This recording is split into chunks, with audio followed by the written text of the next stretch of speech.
Sorry, attendees. Okay, it's okay, technical glitches here. Take your time.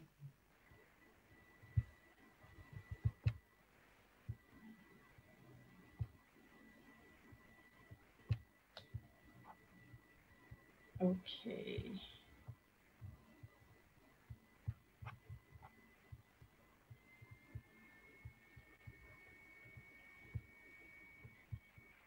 All right, and here you go.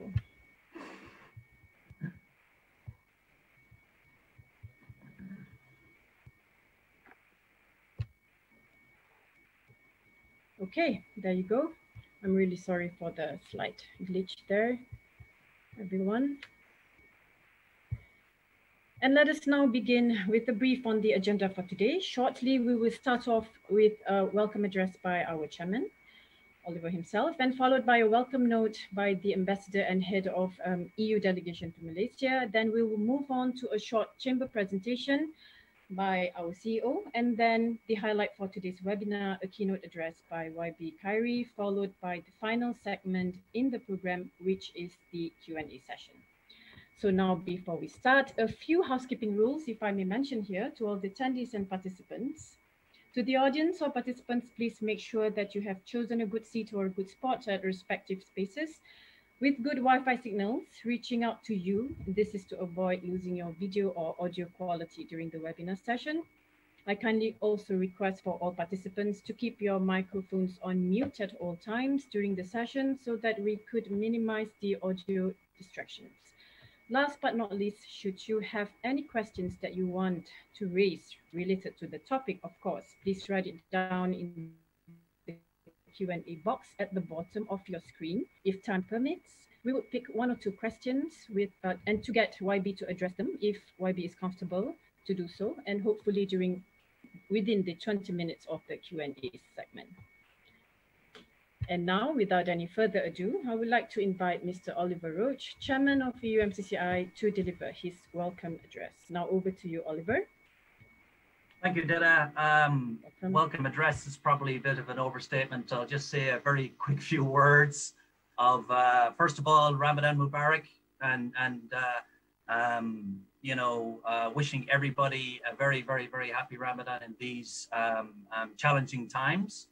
The reason why we're doing these webinars really is to try and enhance the relationship between the EU business community and the Malaysian business community, and that obviously includes the government of Malaysia. So I'd like to, say a very sincere thanks to YB Khairy, Jamaluddin for joining us this morning on a very relevant topic, which is related to technology, innovation, and what all of us can do to try and help everybody get through these extraordinary times.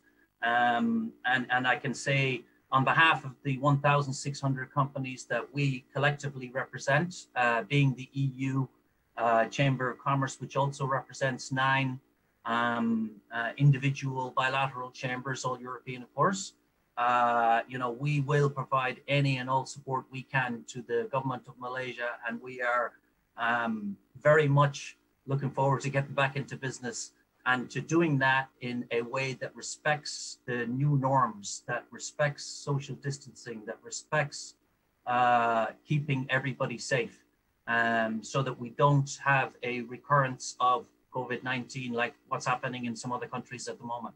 So I think all of us collectively really, really, really want to see how we can work together so that we can get back to work and hopefully, get this pandemic behind us sooner rather than later. So that's all I have to say. And again, thank you so much to Maria. I understand there's a number of other ambassadors joining us online as well. So thank you to all of those ambassadors.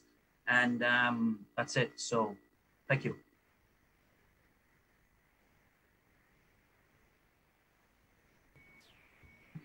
Thank you, Oliver, for your short and sweet speech. Now, ladies and gentlemen, let us warmly welcome and invite the ambassador, the head of EU delegation to Malaysia, Her Excellency Maria Castillo Fernandez, to deliver her speech. Please welcome Ambassador Maria. Well, thank you, Selamat Pagi, and also Ramadan Kareem to all of you. Thank you, YB. Congratulations first for taking this also very important portfolio. It is, even in times of crisis, science, technology, and innovation is one of the keys for success. So very happy to have you here. And thank you to the Chamber for inviting me here. It's very important that we keep this dialogue going in whatever way we can now in these difficult moments. Some of us are working from home and from the office, but it's important that we keep this open window that technology offers us to get close together and to put together our concerns. I also want to use this opportunity to thank your government for all the measures that they are taking. It's a global fight, it's a global challenges, and we are all trying to work together to address these challenges. But you know, drastic measures are also important, and our first priority, like anyone, is to save lives, to protect our citizens. But Malaysia is also a very important, not a very important hub in production and in global production and global supply, in particular of all the necessary equipment that we and all of us, all countries need, and therefore we are very grateful also to your government for all the efforts that they are doing to keep the industry and the manufacturers going. It's important because we also, our European companies and many of the companies that Oliver was mentioning are also part of this effort in Malaysia to keep the global supply and the global production. It's something that benefits first Malaysia, then the whole world, Europe as well. So thank you for that. It is a very important effort. We are now seeing an end of the perhaps first phase, which is you know, saving lives, controlling the epidemic, and we are now going to a second phase, which, you know, in all economies, included in the European Union, it's mainly about opening, how we open the economies, how we mitigate the enormous drastic measures that you know, all our economies around the world are seeing. And that is, as I said, the main message I want to say here is we need to cooperate together. There is this virus is for everyone. It's a challenge globally, and no country, no state, no researcher, no lab can do it alone. So we certainly need to work together, and it's an opportunity to enhance, you know, international collaboration and cooperation in face of this and many other, you know, threats that are coming. One of this is, of course, vaccine, but not the only one. Vaccine, you know, researchers are working all around the world, all around the clock, trying to find one solution. The two of the most prominent teams are in Europe as well. And we are putting a lot of efforts at European level in all the countries to try to find a solution, but it has to be done together. There is no other way. We are not working in different labs, in different researchers through different countries alone. We have, it's an enormous global efforts. And it's not only about researchers, it's also about manufacturers. And here business come into the equation. They need to be there also to take up you know, their research and trying to make it productive and make it, you know, as a solution to all our you know, that will help everyone. It's important, and therefore we are trying to do three things. I think I want to share with the public. At European level, you know, it was announced that we will launch what they call a COVID data platform.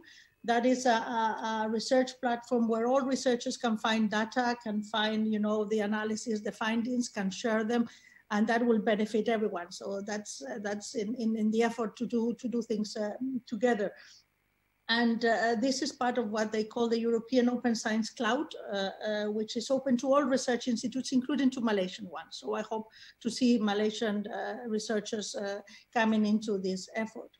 We also have on the 4th of May an online pledging conference, which is also launched by the European Commission President Ursula von der Leyen, and that will address, together with WHO, you know, the important funding gaps that we have in order to try to find a vaccine in vaccine research. And this is also, hope Malaysia can also be part of this global efforts. And finally, there has been a lot of ongoing research initiatives. We launched a very important open call in January already to try to focus on coronavirus research. And there are 18 projects and 140 research teams. And we have opened this for everyone. And also, you know, we are trying to reach to all ASEAN countries, including Malaysia. And that's why I reached to you to try to bring researchers and scientific organizations into these global efforts.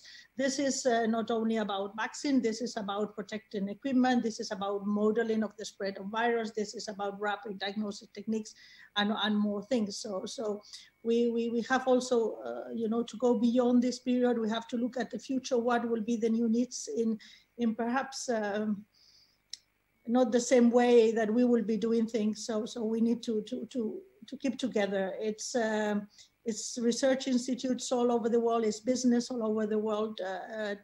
It's about institutions, about governments, all working together to try to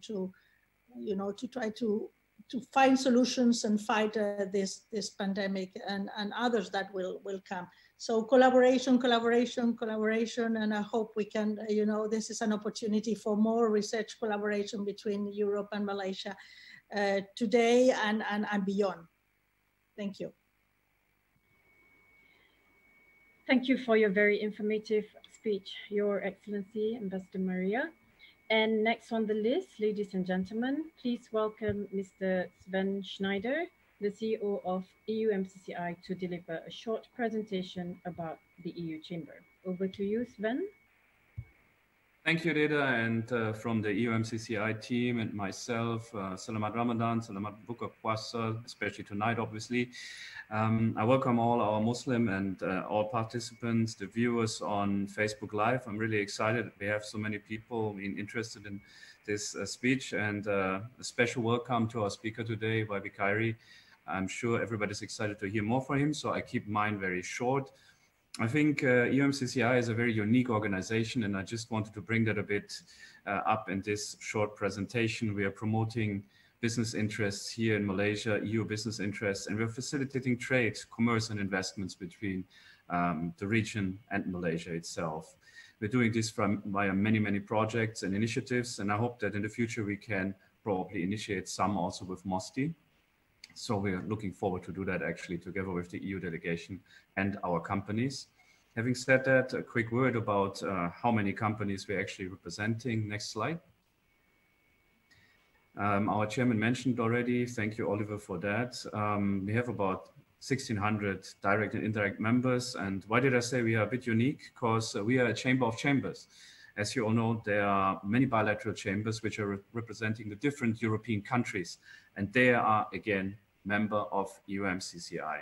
And thereby we are reaching out to really a lot of companies all over in Malaysia. And certainly some of them are Malaysian companies as well.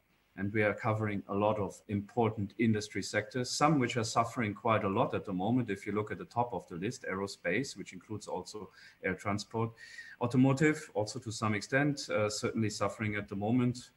Interesting and very important automation and Industry 4.0. I think this, including robotics, obviously, will be some topic of the future, which we have to involve more. Construction, F&B, green technology, and the list goes on, really. We have sectoral committees which are covering these and which are bringing ideas, thoughts, and sharing knowledge also with the Malaysian government. So I'm very thankful to all the sectoral committees, to all the colleagues who are working very hard there. Next slide. Where's the economic significance of all of this? Well, if you look at trade first and foremost, we have data from 2018, data from 2019, which points us that the EU was actually positioned as Malaysia's third largest trading partner.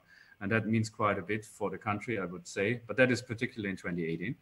And Malaysia was the 23rd largest trading partner in 2018. What was it worth? Ringgit Malaysia, 189.5 billion. So that's a very decent number, but I think together we can actually achieve more. And I'm very keen to work more on this. I have a few more facts, but I think I point out just that at the moment I have data until August 2019. As you can see, we're already at 118.6 billion at the end of the slide. And Malaysia is trading with a diverse Europe. Not so fast. Go back, please, to the slide. Sorry. Malaysia is actually trading with a very diverse Europe, meaning it's trading with many different countries within our region, which includes the Netherlands, who has long-standing trading relations, the UK, Spain, Hungary, and many more. And we're very proud of this, about talking about diversity. I think Malaysia is proud of its own diversity, so I think we are a very good match working together. Next. Yeah, thank you to Maida for sharing the investment data always with us, so that we're always on track and always can trace what all our companies are doing. Here's a bit of an input, what domestically is happening, if you want. So 2015 to 2019, you see we are having a lot of investments coming in particular in 2016 and 2018, each about 10 billion ringgit. And investments are coming again from a very diverse Europe. Many countries are involved, from the big economies to the small economies. I think our chairman will be happy to see that Ireland is one of them, since he comes from there. And certainly there will be a few more. Our deputy chairman, there's Italy, we have Denmark, France, Germany, Hungary, and many, many more. And I think this is showing the significance of the European investments. European investors are often SMEs. They're staying here for a longer time frame. They're not moving when investment incentives are running out, because they are committed usually for something like 20, 30 years. They're establishing long-standing business relationships. And that's something we are proud of. Next slide. Last but not least, I think Maria has mentioned it and Oliver mentioned it as well. And it's very important to say that YB, we are really, really keen to look into how we can link European and Malaysian innovation hubs, researchers, how we can identify projects working together with you and MOSTI for a beneficial future for both sides, for Europe, for Malaysia, for the European companies in Malaysia, for the Malaysian companies. And certainly this also goes along with our macro goals of enhancing trade and investment relations. We will do more business matching. As a matter of fact, we are actually restructuring as a chamber as well, and that's probably the last word I say. So we are happy to announce that we also soon will actually undergo a rebranding exercise. So we try to use the MCO as fruitful and as constructive as possible. Thank you for listening to me, and yeah, I pass it back to Data, and I think we are all keen to hear from YB Khairy more now. Thank you. Thank you, Sven, for your brief about the chamber. And now, ladies and gentlemen, this brings us to the highlight for today, a keynote address by the expert speaker here, YB Khairy Jamaluddin, the Minister of Science, Technology and Innovation in Malaysia. In this platform, YB will be sharing on MOSTI's initiatives in combating the pandemic outbreak, and will also be deliberating on how Malaysian businesses inspire innovation amid the pandemic outbreak. YB Khairy is a Malaysian politician and entrepreneur. He spent the last 2 decades in the public and private sectors with experience in government administration, legislative representation, policy research, finance, military leadership, and party politics. He is also the leading member of Malaysia's largest political party and is a standard bearer of centrist politics in the country. Without any further ado, may I kindly invite our speaker of the day, YB Khairy Jamaluddin, to present his keynote address. Dipersilakan, YB. Thank you, Dida. Bismillahirrahmanirrahim. Assalamualaikum warahmatullahi wabarakatuh. Welcome, ladies and gentlemen. Selamat menyambut bulan Ramadan. Her Excellency Maria Castillo Fernandez. Good to see you, Maria. Buenos dias. Oliver, Sven, Luciano, everybody at EU, MCCI, ladies and gentlemen. Thank you very much for inviting me to speak at this webinar series. Obviously, meetings these days have all gone online, and we've all become quite used to speaking on Zoom, on Facebook Live, on Hangouts and things like that. But it's a bit strange to deliver a keynote address on a platform like this. So please bear with me. As we all know, COVID-19 has gone global. It is a pandemic that I think we've not seen in our lifetimes. It's something that has affected almost every single country in this world. And unlike the zoonotic diseases that resulted in epidemics previously, SARS, MERS, Ebola, H1N1, I think this one has impacted the world in a way that I think we haven't seen since the 1918 influenza. So it's forced countries around the world to make decisions that have absolutely no precedence, no guidelines, but we have to realize that each decision and policy action that we make will have a lasting impact on lives and livelihoods of our people. First of all, of course, as Maria said, it's saving lives, but it's also increasingly about saving livelihoods, because this is going to precipitate an economic downturn perhaps unseen since the Great Depression, the late 1920s. And I think to try to find a new normal in a world that is comfortable with our old normal, it's not going to be an easy task for governments around the world. I want to quickly move on to Malaysia, in particular in the Ministry of Science, Technology and Innovation's role in addressing this pandemic, and give as much time as possible to the question and answer session later, because I'm sure there are a lot of questions that you all want to ask me as a representative of the government. I think the first thing to mention is that science must drive policy, not just in Malaysia, but everywhere in the world. It must more than ever be evidence-based policy-making decisions. Of course, last night, we heard the Prime Minister extend the movement control order in Malaysia for another 2 weeks. That decision was reached principally based on scientific advice. Of course, there were advice on the economy, security advice weighed in, but I think all governments are still looking at the scientific data to see when it's safe for us to loosen whether it's movement control order. In some countries, it's a full lockdown, and what sectors can increasingly be opened up. As far as my ministry is concerned, we've been involved directly and indirectly in fighting COVID-19 in Malaysia. We work together with the Ministry of Health and the Ministry of Higher Education to increase testing capacity during the first few weeks of the movement control order.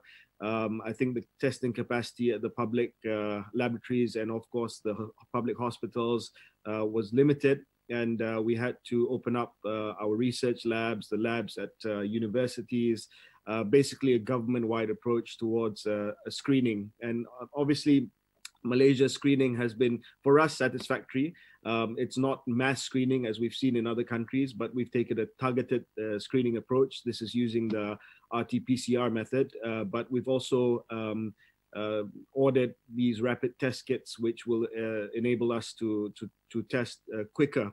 And hopefully with the availability of these rapid test kits, we'll be able to perhaps loosen up on some economic sectors. We were also involved in epidemiology study to see how this disease was going to spread, the projections for it, and what the implications were during the movement control order, and as well as the new normal.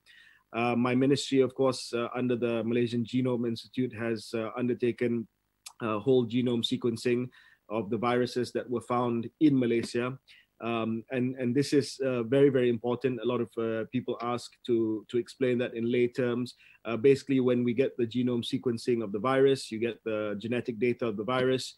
This is stored, this is shared worldwide, internationally, so vaccine developers can access this because the genetic information of the virus changes. This is what we call mutation.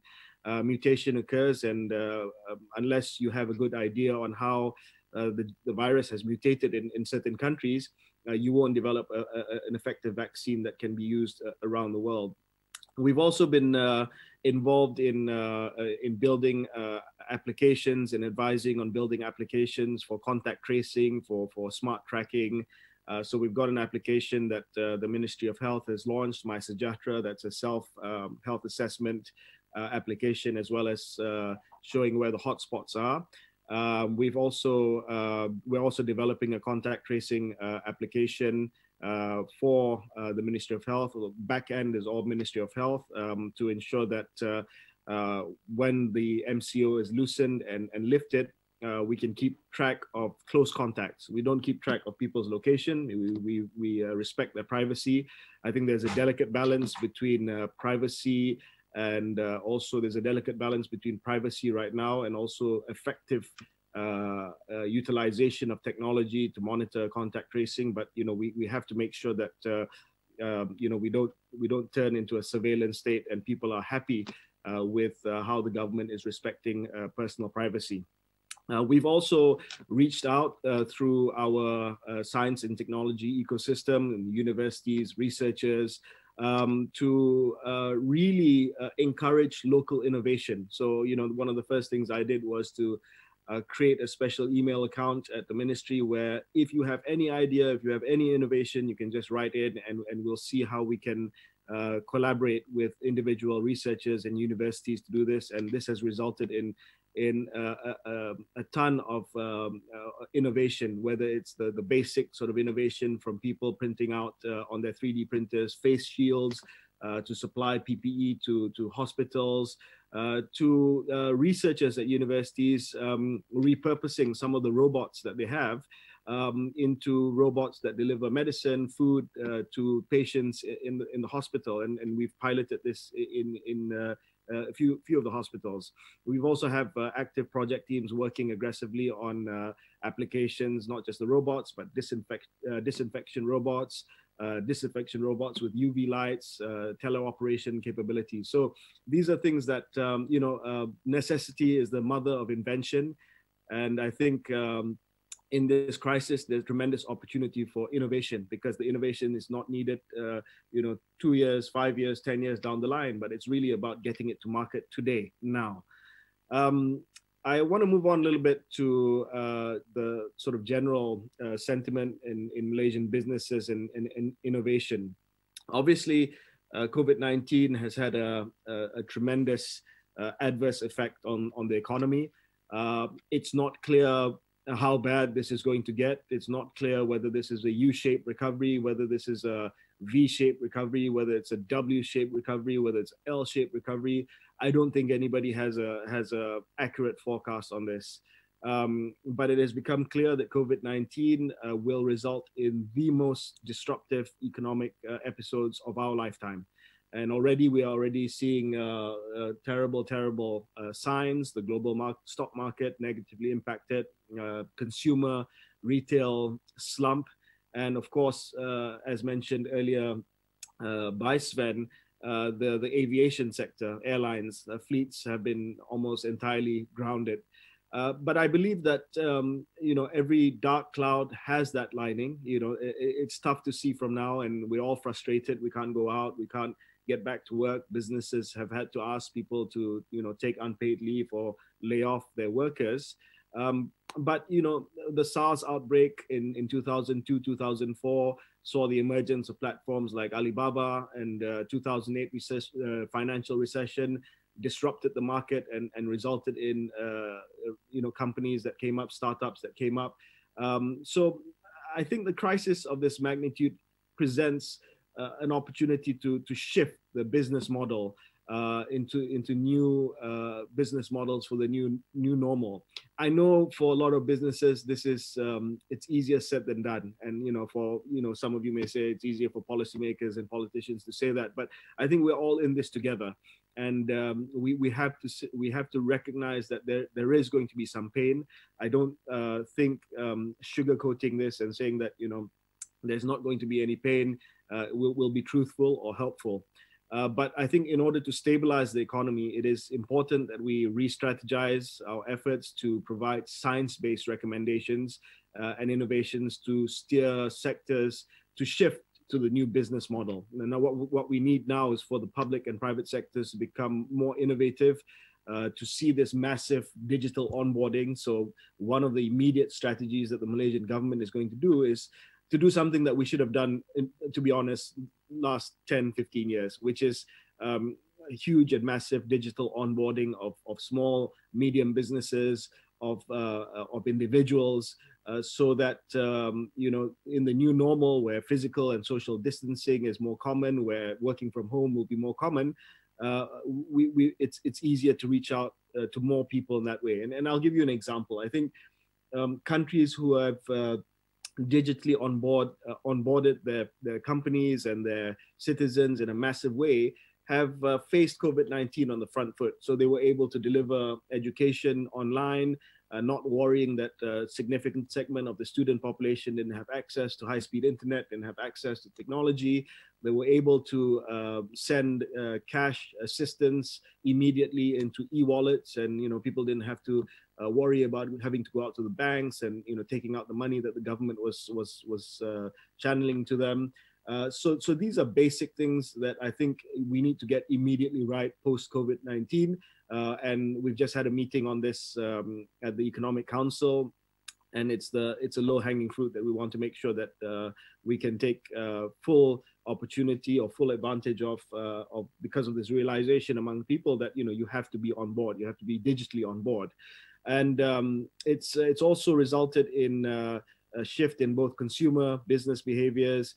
We have to look at industries and how they recover. Traditionally safe industries, or safe industries like tourism, will be significantly impacted. In fact, I think tourism will probably be the last sector that not just Malaysia, but the governments will lift restrictions on because of the nature of tourism and the physical contact and close contact that comes about.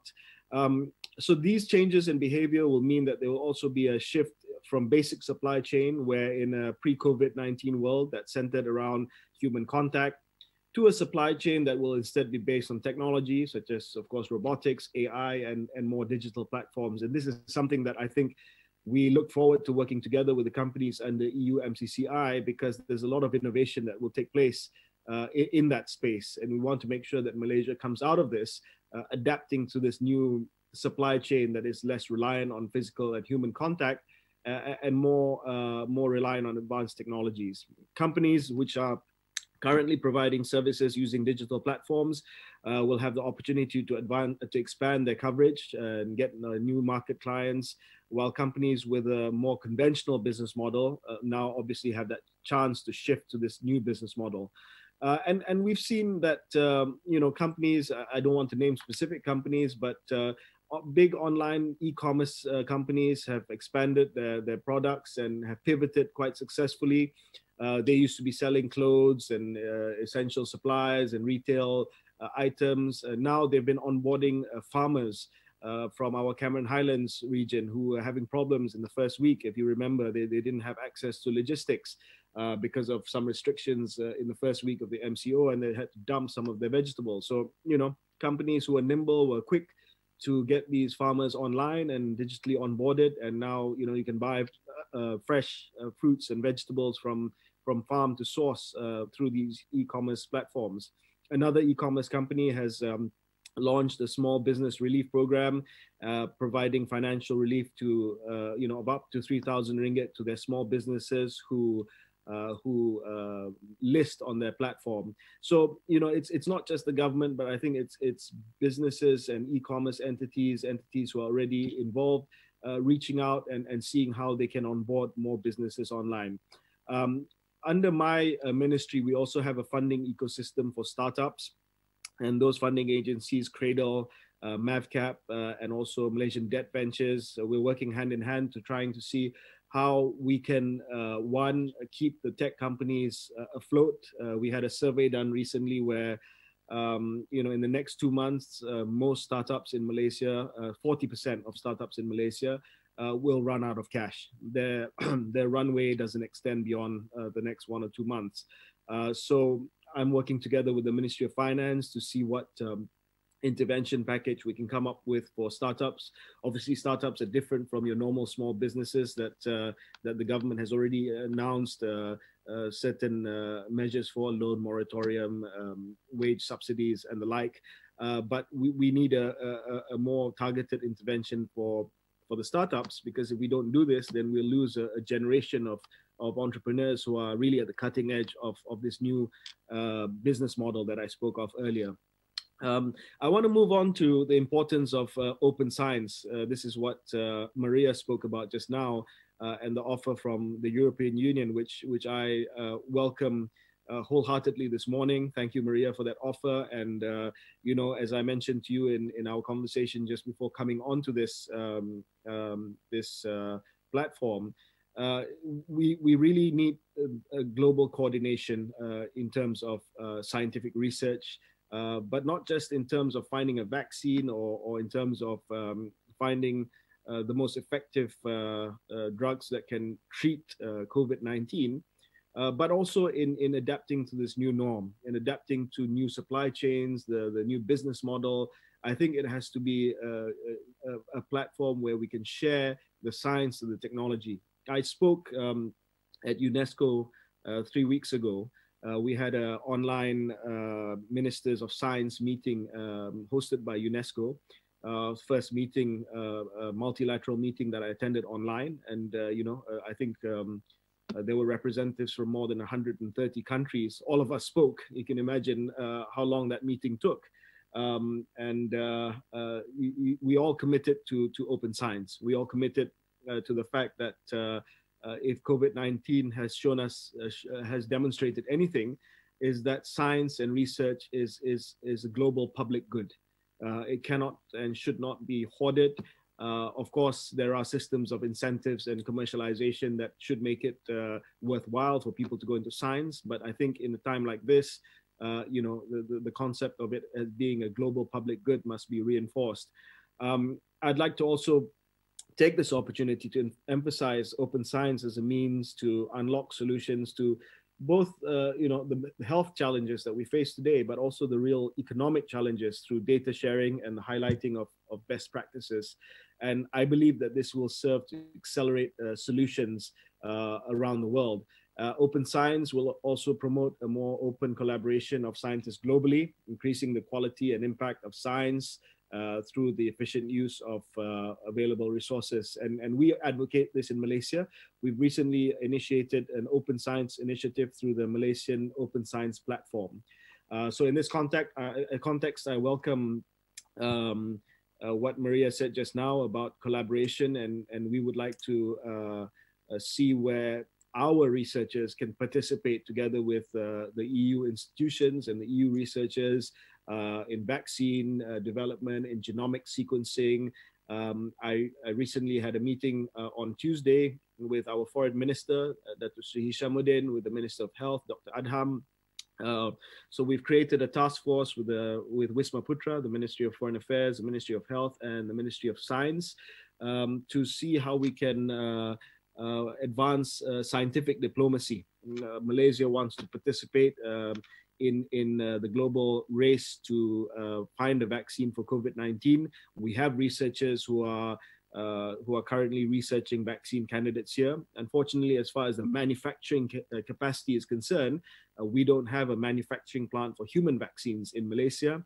We have one for animal vaccines. So this is something that obviously, you know, we'd like to work together with the EU to see how, when the vaccine is found and developed, we can secure a supply of vaccine for Malaysians. You can imagine that once it's been developed, billions of people around the world will have to be vaccinated, because really COVID-19 will only be defeated once a vaccine is really found. COVID-19 will push us to speed up the implementation of the Malaysian Open Science Platform as a data repository for the COVID-19 pandemic, sharing scientific data sets, publications provided by and produced by Malaysian scientists. So I offer that to the European Union. I look forward for collaboration between the Malaysian Open Science Platform, the agencies under MOSTI, with the EU. Now, before I end and before we start the Q&A, as you all know, the Malaysian government launched a 250 billion ringgit intervention and another 10 billion ringgit for small, medium-sized enterprises. The question is, of course, is it enough? Of course, for the short term, this is I think an intervention package that has been welcome. But now we are facing a longer or sort of medium term uncertainty about how long this lockdown or this movement control order is going to last, how we get out of this. And we don't want to make a trade-off between lives and livelihood. Nobody wants to make that trade-off, to say that let's open the economy at the risk of people being infected with COVID-19. I don't think anybody wants to do that. And neither do we want to say, let's lock down for the next year and people will suffer because of the economic crisis and downturn that will follow. I think the challenge that every country faces, not just in Malaysia, but the EU, the European Union had a summit last night to discuss what intervention the EU can provide their member countries. I think all countries are trying to see how they can grapple with an exit strategy that makes sense in terms of the health and security of their citizens, and also in terms of getting the economy started again. Prime Minister last night announced that we will be looking at the economic recovery, the short, medium, and long-term impact of COVID-19. We've been having almost daily meetings, seeing how we can start opening up more economic sectors without endangering the general population. As you all know, the Ministry of International Trade and Industry has opened up more sectors beyond essential services. We'll be looking at options beyond that, I believe, next week at the cabinet meeting. But of course, it has to be done very, very carefully and gradually. This is also where technology comes in. Technology can be used to monitor the workplace, to monitor enforcement of social, physical distancing at factories, at workplaces. And I think we need to have innovation and technology to make sure that once you lift the movement control order, you can mitigate the risk of a second wave of infections, which nobody wants to see, but has happened in countries who have lifted their restrictions too early. So I once again would like to thank the EU MCCI for this opportunity to share briefly about what we've been doing. But more than that, I look forward to some questions now, because I'm sure businesses and industries are wondering, what's the strategy? What is the exit strategy? How do you determine when you lift the MCO? There are certain scientific indicators that determine that, obviously. But as I said, we have to be innovative. We have to be nimble and flexible. But at the same time, we must be prudent, because at the end of the day, no government wants to make that trade-off between lives and livelihoods. Thank you very much. Thank you very much, YB Khairy, for the very insightful and interesting keynote address you have just delivered. That's a lot of information. And we have actually set aside about 20 minutes for this Q&A session, but I was being informed that YB Khairy will be spending a little bit more time with us today, since we have more time. Thank you, YB. I'm not going anywhere, so. That's wonderful, YB. Thank you. Thank you so much. Perhaps until 12:30 or so. Thank you so much. Okay, so now let's move on to the Q&A now, YB, addressing one of our first question. Yes. I have 8 more on screens and many more, but I'll address this one first to you. MOSTI's approach to resolving operational disruption. While international scientific communities worldwide have found a way to ease communications among each other during these trying times, a strong challenge remains in scientific fields such as health and mechanics, where physical operations such as testing and monitoring are required. So what could MOSTI arrange to address this challenge of operational disruption within the uncertainty of our MCO? Well, where physical operations are still necessary, obviously what we can do is to try to assist at the monitoring and screening level. So the Ministry of Human Resources has been looking at deploying these rapid test kits in particular in factories where there's physical contact requirement, because without that, I think we will feel a little bit hesitant to open up these factories or these sectors. So I think where technology and innovation cannot replicate the actual physical need to intervene in the factory line, you have to make sure that there's application for contact tracing, there's rapid test capabilities, and if there are cases, there's protocols for quick isolation and quarantine of those factories. So I think you can't, there's no one size fits all for all industries. Certain industries will have more physical contact than others. So where we can't have innovation to reduce those physical contact, we'll have to come up with strict protocols, which I mentioned just now, to ensure that we can constantly test, and if there are infections, we can isolate it quickly. Wonderful. Thank you for your answer to that, YB. Oliver, would you like to say something or comment on the answer that YB has given? No, it's probably related to the Prime Minister's speech last night. YB, I believe he alluded to maybe some other industries being allowed, or some other areas of industry being allowed to come back in, or could you maybe shed some light on that for the people online? Yeah, so we have a list of industries under the Ministry of International Trade and Industry, and the consideration that we have is to see which ones we can lift first and which ones will come later. And as I alluded to in my speech just now, there are sectors which will be last on that list, obviously. So tourism, retail, food and beverage, sports, entertainment. These are things which require close contact, physical contact, a lot of crowd, travel. So these are things which will probably be last on the list. We're going to go through the list again this week and next week and see which, and you know, it's not just a sectoral list. We have to look at the individual companies in those sectors as well, whether they are capable of following the strict protocol that the Ministry of Health has come up with in terms of physical distancing, sanitation, monitoring, looking after the transport for their workers. And if they are ready, then we will gradually give MITI, or Ministry of International Trade and Industry, will give exemptions to these sectors. Essentially, there's two ways of doing this. Some countries adopt the positive list, which you list down the sectors which can apply for an exemption. Or once the numbers of infections have come down significantly, you can come up with a negative list, which means everyone can operate except for industries in the negative list. So at the moment, we're nowhere near the negative list. You know, we would like to err on the side of caution. So we will look at the positive list, and we will continue to announce certain sectors that will start opening up.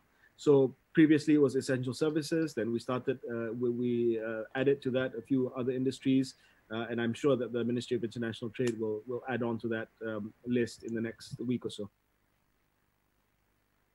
Thank you, YB. We are looking forward to know what are the next few sectors that's going to be lifted up soon. And to our second question, it's revolving around the additional incentives for S&T, science and technology-based industries. So we are slowly seeing the severity of the pandemic on the global economy and are now speculating the short, mid, and long-term effects that they may have on the many layers of businesses in Malaysia. While acknowledging the comprehensiveness of the recently announced stimulus packages, we'd like to ask whether would there be any discussions on additional initiatives dedicated to supporting S&T-based industries as well as their ecosystem? Sorry, which industries was that? S&T-based industries, science and technology-based industries, as well as their ecosystem. Yeah.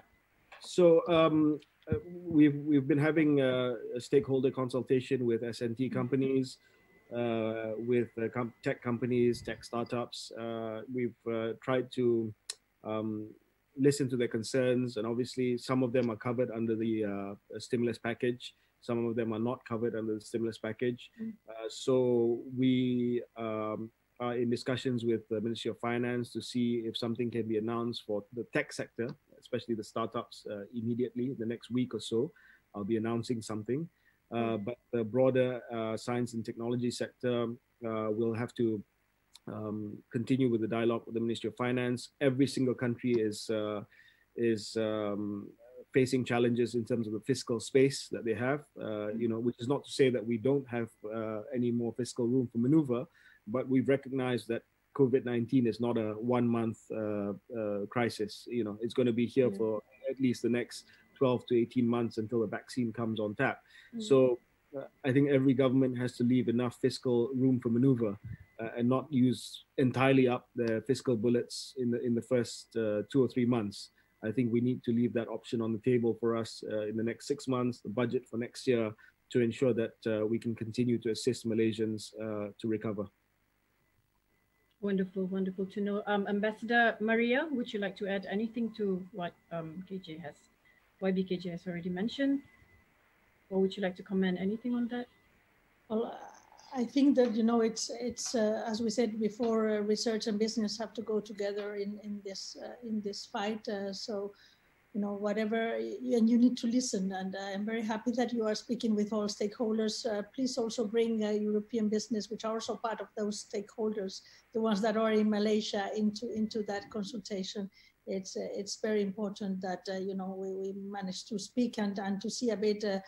What are the companies and what are their main concerns, and how then we can help them, because there are many things on the ground that perhaps we as policy or institutions are not able to grasp. So please, YB, take also, a consultation with also, foreign companies, which are not foreign, they are European companies, are Malaysian companies here, the ones are here. So they can be part of that. Thank you. Of course, yeah. I just been yes, I agree completely with you, Maria, and we'll continue our engagement with the EU based or the EU companies who are based in Malaysia. In particular, I'd like to invite companies who are in EU MCCI to discuss with us on innovations and technology for the new business model, the new normal. Any proposals are welcome. We're listening, and especially in the tech sector, to see how we can repurpose the supply chain to use technology in a world of physical distancing. So I do welcome EU MCCI companies to reach out to us, to MOSTI or to the Malaysian government, in trying to see what solutions are out there. I just did if you don't mind, I just opened the chat, and there were a couple of things that I wanted to touch on. Yes, a lot of questions. So somebody, Aslan has said, there's a local company has test kits for antigen test kits and antibody test kits. Look, if you have test kits, please reach out to us. We have the Institute of Medical Research and the Ministry of Health. We test all these test kits, which have been marketed since the beginning of the coronavirus. And most of the rapid test kits that we've tested have sensitivity rate of less than 50%. So it's a flip of a coin. Yeah. So we don't want to use that. The ones that we found in South Korea have a sensitivity rate and a specificity rate of more than 90%. So, I think a lot of people want to take advantage of the business opportunities that there are. But for me, for the government, science wins. If the test kits don't work, then they just don't work. Wan Yin has said, plans to lift interstate travel ban, particularly Selangor and KL. Company offices in one state, employees stay in another. So last night we announced some relaxation for people who found themselves outside of the state before MCO to come back. This has nothing to do with workers, but that goes to show that we're looking at relaxing some travel. And if this works out, and this is done in an orderly manner, then we can start looking at interstate travel for employees. And again, we're using technology for that. The police have asked people who want to return back to KL or return back to their state where they were trapped before MCO to download an app, or we can register with the police to make that travel. So once we see that we can manage the flow of traffic well with this very, very limited offer that the Prime Minister has made, then we'll be more confident in looking at lifting more travel restrictions. Richard Poon has said that the process for approval, MITI, is taking a long time. I will mention that to MITI. We're always looking at trying to streamline the bureaucracy. I know sometimes the website can be overloaded, but it's something that we're gonna work on. Okay, Dida, sorry, I just answered a few questions, and we can go back to people asking questions verbally. Yeah, sure. YBKJ, I'm also referring to the one of the quite important Q&A question that I found in the box. Dear YB Khairy, as a company, Siemens Energy, we are fully supporting the MCO. However, what is causing an issue for us is that there is ambiguity in the interpretation of the essential services, electricity, energy, oil and gas. We have requested clarification from MITI, but similar to other key companies, unfortunately, we have not received any response in over a week. Our customers, for example, TNB and Petronas, urge us to continue essential site works, but in absence of any MITI response, we see ourselves forced to withdraw our staff from the different sites during MCO.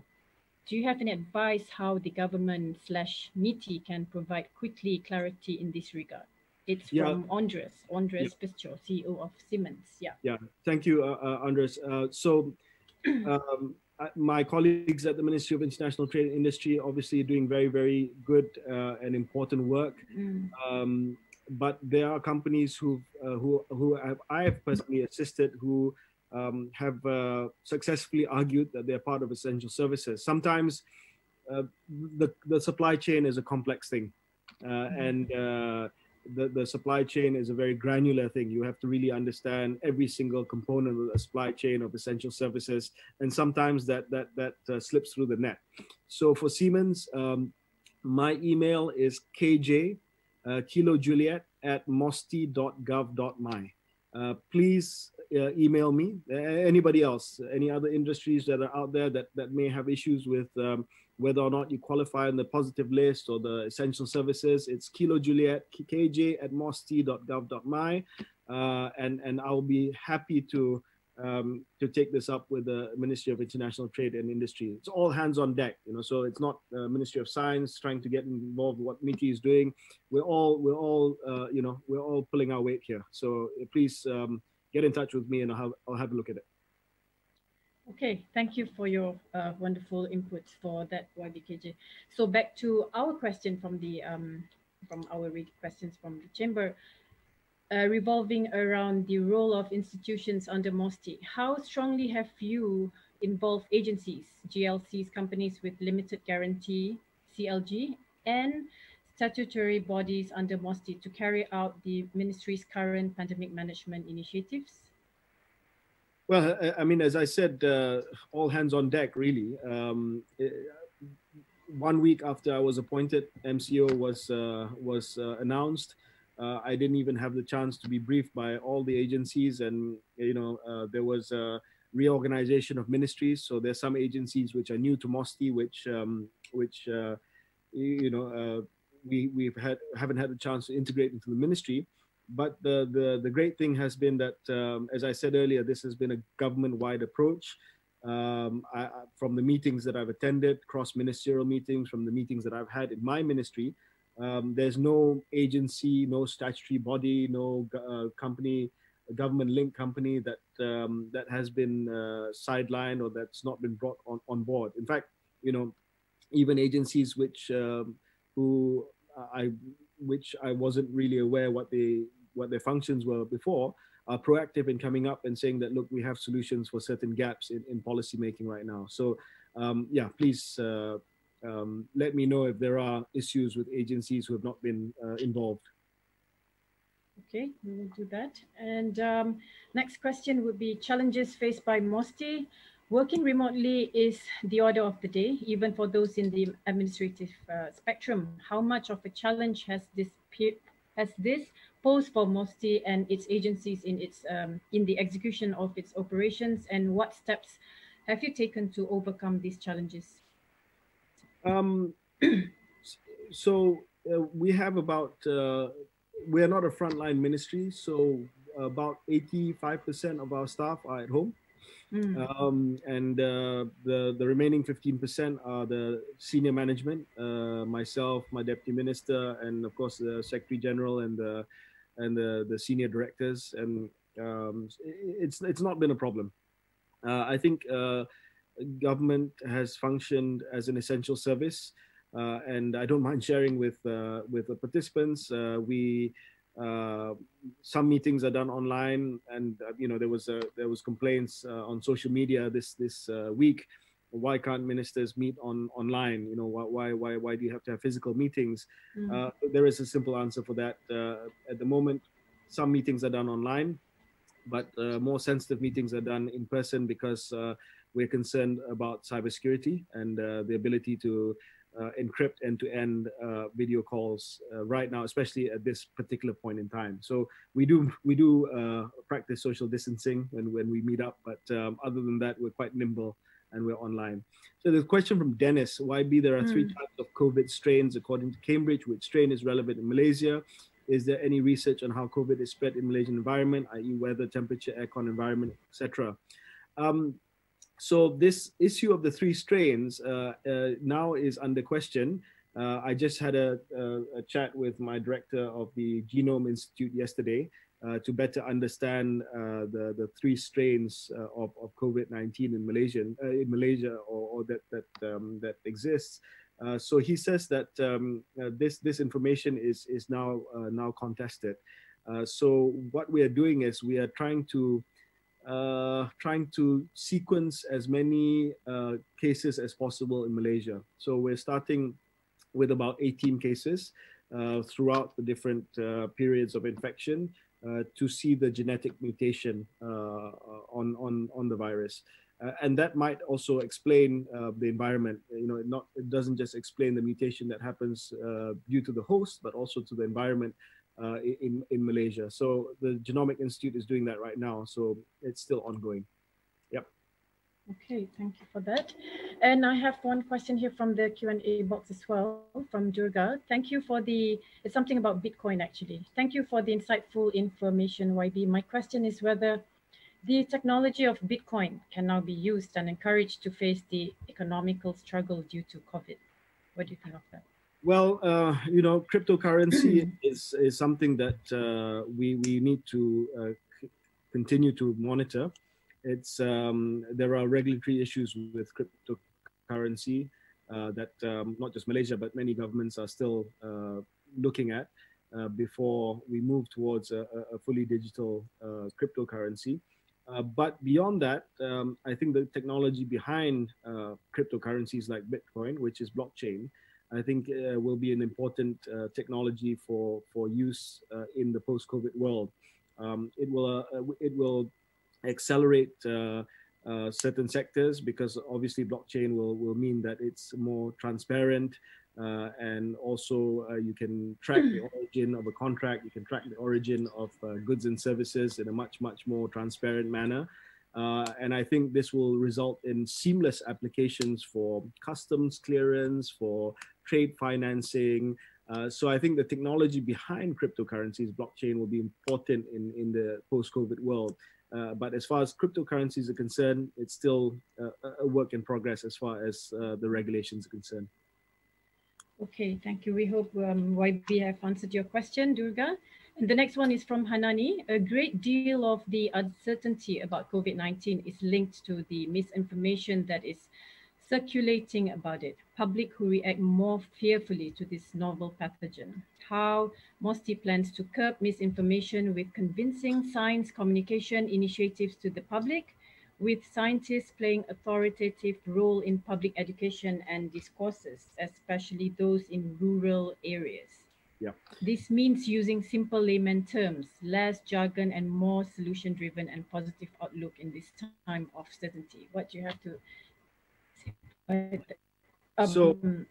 What do you have to say on that? Yeah, one of the conditions that the World Health Organization has identified as necessary for countries to end their lockdowns or their restricted movement control orders is for community participation and community engagement. And I think that's going to be crucial over the next 2 to 3 weeks before we think about lifting the MCO. The application of the MCO, I think, has been a success. But I think once we lift it, the biggest concern is in areas which perhaps they lack information or knowledge about the implications of COVID-19. Right now in the rural areas, I think the cooperation has been good, but whether or not they continue to have a heightened awareness of COVID-19 and the threats that COVID-19 continue to face after the MCO is lifted will really rely on us to roll out communication and scientific communication that is easily understood. We've done this, first of all, whenever I've hosted webinars of my own, which have been carried live on national television, I act as a moderator. The minister is not the expert. You know, we have to change the perception for public at a time like this. So when I speak in a forum setting that's hosted by MOSTI, I'm the guy asking questions, because the message that you want to send out to the public is that the politicians are the ones asking the right questions to the scientists and to the professionals. I think if politicians start speaking scientific jargon and trying to wing their way out of you know, questions, technical questions, I think people will be less convinced. You know, at a time like this, you need public trust. Public trust is very, very important for governments to deal with COVID and the post-COVID world, and that's by putting your professionals and your scientists front and center. And you know, why is Director General Dr. Hisham the front man, the face of COVID-19? It's because the public wants to hear from a doctor, from a guy who understands the epidemic, understands the disease, and we are behind the scenes handling the policy. And that's the way it should be. That's about public trust. Without public trust, we cannot get out of this. Yeah, definitely. I totally echo with you. Oliver, you want to say something?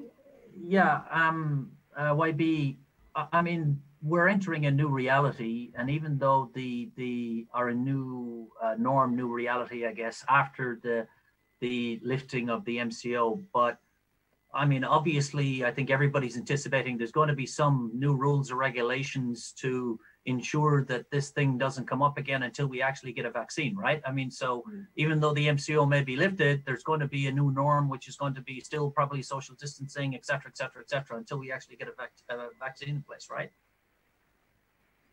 Yeah, so until we get a vaccine, we have to live in a very different environment. You know, so when Oliver was speaking just now, I checked the Q&A, a lot of questions about how we can use technology and innovation to not enforce, but to monitor the